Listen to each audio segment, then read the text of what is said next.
안녕하세요. 공정과 편파 사이 편향독서입니다.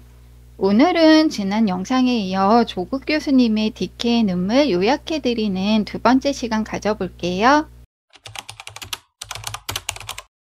2019년 8월 9일 조국 교수님이 법무부 장관 후보로 지명되면서 시작된 검찰 수사를 두고 유시민 작가님은 검찰 쿠데타 검난의 시작이라고 규정하기도 했는데, 조국 교수님은 검찰 독재 국가의 서막을 알리는 희생양이셨어요. 검찰은 지금 대한민국 수립 이후 최대 권력을 장악하고 있는데요. 대한민국 헌법 제1조 1항은 대한민국은 검찰공화국이다. 대한민국의 주권은 검찰에게 있고 모든 권력은 검찰로부터 나온다라고 해도 하나도 이상할 게 없는 시대 같습니다. 그렇다면 검찰은 어떻게 대한민국의 최상위 포식자로 올라설 수 있었을까요? 선출된 권력은 아니지만 민주공화국인 대한민국의 운명에 결정적 영향력을 끼치는 두 개의 권력이 존재하는데, 하나는 검사 카르텔, 하나는 재벌 카르텔입니다. 자본주의 사회에서 재벌이 권력을 독점하는 현상은 지속적으로 제기되어 오던 문제지만, 권력의 보조자 역할을 하던 검찰이 권력의 핵심으로 떠오르기 시작한 건 좀 최근에 벌어진 일인데요. 검찰과 재벌을 개혁하는 것이 21세기 민주주의를 지켜내기 위한 가장 큰 과제가 아닌가 싶습니다. 1961년 5.16 군사 쿠데타 성공 직후 오랫동안 권력의 핵심은 검찰과 중앙정보부에 있었는데요. 중앙정보부와의 관계에서 검찰은 보조자에 불과했습니다. 이때 당시만 해도 정치검사들이 출세를 하기 위해서는 중앙정보부에서 근무를 해야 했는데, 좀 대표적인 정치검찰로는 중앙정보부 대공수사국 부장을 거친 후 검찰총장과 법무부 장관을 지낸 김기춘을 들 수 있습니다. 12.12 쿠데타로 전두환과 노태우가 중심이 된 신군부가 집권하게 되면서 육사 출신 사조직인 하나회가 권력의 핵심으로 자리 잡게 되는데, 신군부는 군사 문제로 한정되다 보니 좀 보안사보다 강범위한 관할을 갖는 안기부가 좀 권력 유지에 더 적합하다고 생각해서 보안사의 권력은 줄이고 안기부가 권력의 핵심에 서게 하는데요. 이때 검찰과 경찰은 안기부의 하위 조직이 돼요. 검찰 자체도 권력이지만 좀 여전히 검찰은 독재 권력에 충성하고 권력을 보좌하는 좀 보조적 권력에 머물렀습니다. 1987년 민주화 이후 소수에게 집중됐던 권력은 여러 다른 권력 엘리트 집단의 등장으로 나뉘게 되는데, 검찰 역시 조직의 외형과 영향력을 넓혀가면서 자신들만의 권력을 만들기 시작해요. 대한민국 검찰은 OECD 국가 중 유일하게 수사권, 수사지휘권, 기소권, 영장 청구권을 독점하고 있었기 때문에 좀 다른 엘리트들을 손쉽게 제압합니다.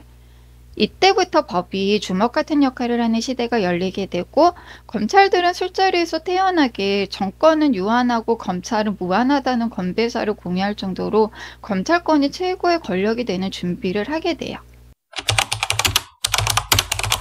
2012년 이명박 정부 말기 제18대 대통령 선거 운동 기간 국정원 소속 심리정보 요원들의 댓글 공개 사건으로 당시 서울중앙지검 특수부장이었던 윤석열 대통령은 특별수사팀 팀장으로 발탁이 되는데, 윗선에 수사 축소 압력을 폭로하면서 "저는 사람에게 충성하지 않습니다 라고 한 발언은 지금까지도 회자되고 있는데요.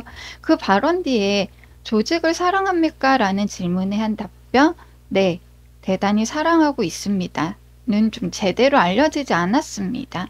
2016년 최순실 게이트와 박근혜 국정농단을 수사하는 박영수 특별검사에 의해 수사팀장으로 발탁된 윤석열 대통령은 "검사가 수사권을 가지고 보복하면 깡패지 검사입니까? 라는 말로 또 한 번 대중적인 인기를 얻게 되고, 두 번의 특별수사 과정에서 국민적 스타로 자리매김합니다. 문재인 정부 출범 후 검찰을 제도적으로 개혁하되 수사와 기소에는 일절 관여하지 않겠다는 문재인 대통령님의 확고한 소신으로 검사 출신이 아닌 학자 출신인 조국 교수님을 민정수석 비서관으로 임명하는데요. 2019년 조국 교수님을 법무부 장관 후보로 임명하면서 윤석열 대통령을 필두로 한 검찰 쿠데타 검난이 일어나게 됩니다. 윤석열 대통령은 검찰총장 취임 전 인사청문회에서 공수처를 신설하고 검경 수사권 조정 합의안에 찬성한다고 했는데 총장 임명이 되자마자 검찰 개혁을 반대하고 나섰는데요. 2023년 7월 매불쇼에 출연한 유시민 작가님은 윤석열 대통령은 말의 내용은 중요하지 않은 사람이기에 좀 우두머리가 되기 위해서는 무슨 말이든 한다라고 분석하기도 했습니다. 윤석열 대통령은 검찰총장 당시 조국 수사와 추미애 법무부 장관의 충돌을 발판으로 대권 후보로 부각되었고 2022년 대통령에 당선되는데요. 군사 쿠데타가 총, 칼, 탱크를 사용한다며 검찰 쿠데타는 수사권과 기소권이라는 검찰권을 사용한다는 차이가 있고 검사 출신 대통령의 배출, 정보요직을 검사 출신들이 전부 차지하면서 완성됐습니다. 권력의 소재를 알 수 있는 질문은 지금 시민들은 누구를 가장 두려워하는가인데요. 군사 독재 정권에서는 시민은 군부를 두려워했고 중앙정보부는 안기부를 두려워했는데요. 지금 시민들은 이들을 무서워하지 않습니다. 대신 검찰의 압수수색, 체포, 구속, 기소, 중형, 구형을 겁내는데요. 조국 교수님은 시민들이 과거에는 칼, 총, 납치, 고문 같은 비법률적인 폭력을 겁냈다면 이제는 형벌권이라는 법률적 폭력을 겁내게 됐다고 하는데요. 2021년 11월 25일 윤석열 대통령의 대선 후보 시절 대학생들과의 대화에서 다음과 같이 말했습니다. 여러분이 만약 기소를 당해 법정에서 상당히 법률적으로 숙련된 검사를 만나서 몇 년 동안 재판을 받고 결국 대법원에 가서 무죄를 받았다고 하더라도 여러분의 인상이 절단난다. 판사가 마지막에 무죄를 선고해서 여러분이 자유로워지는 게 아니다. 여러분은 법을 모르고 살아왔는데 형사법이 엄청나게 숙련된 검사와 법정에서 마주쳐야 된다는 것 자체가 하나의 재앙이다. 검찰의 기소라는 게 굉장히 무서운 것이다. 절단은 자르고 베어 끊는다는 의미인데요. 무죄를 받아도 인생에 절단한다는 말을 듣고 시민은 두려워하지 않을 수 없습니다. 게다가 윤석열 대통령이 말한 절단은 법치라는 이념적 외양을 쓰고 있기 때문에 저항하기가 더 어려워요. 헌법은 무죄 추정의 원칙을 규정하고 있지만 기소가 되고 나면 일반 사회에서는 유죄 추정의 원칙이 작동하게 되는데 사회적 편견과 낙인이 찍혀 실제로 인생이 절단나기도 해요. 검찰은 최종적으로 무죄가 나오더라도 좀 온갖 혐의를 다 모아 일단 기소부터 하는 투망식 기소를 정치적으로 이용하고 있는데요. 조국 교수님은 대의민주주의 형식은 유지되고 있지만 선출되지 않은 권력인 검찰이 정치 권력의 핵심을 장악한 현실을 책에서 개탄합니다.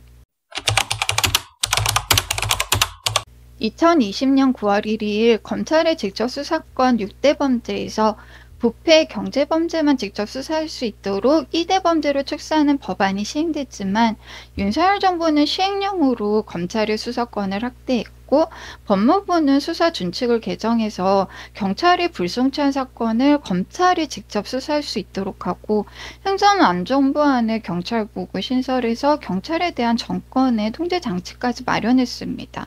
윤석열 정부 출범 이후 문재인 정부에서 추진하던 모든 검찰개혁이 다 수포로 돌아갔지만 조국 교수님은 검찰개혁 운동은 다시 출발점에 섰다고 하면서 대한민국 국민이면 누구나 평등하게 한 표씩 가지고 있는 독재 권력이 제일 무서워하는 투표권을 제대로 행사해야만 대한건국을 대한민국으로 되돌릴 수 있다고 합니다. 총선이 얼마 남지 않았는데요.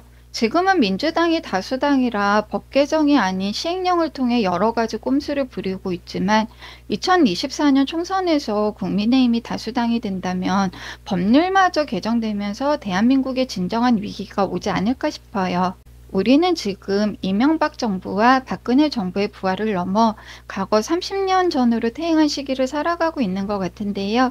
시민권과 노동권, 사회권이 억압되는 현실 앞에서 우리 시민은 무엇을 할 수 있을지 2013년 9월 16일 프란치스코 교황이 성녀 마르타의 집에서 한 말씀으로 조국 교수님은 대답을 대신합니다. 그들이 통치하니 우리는 아무 상관이 없다고 누구도 말할 수 없습니다.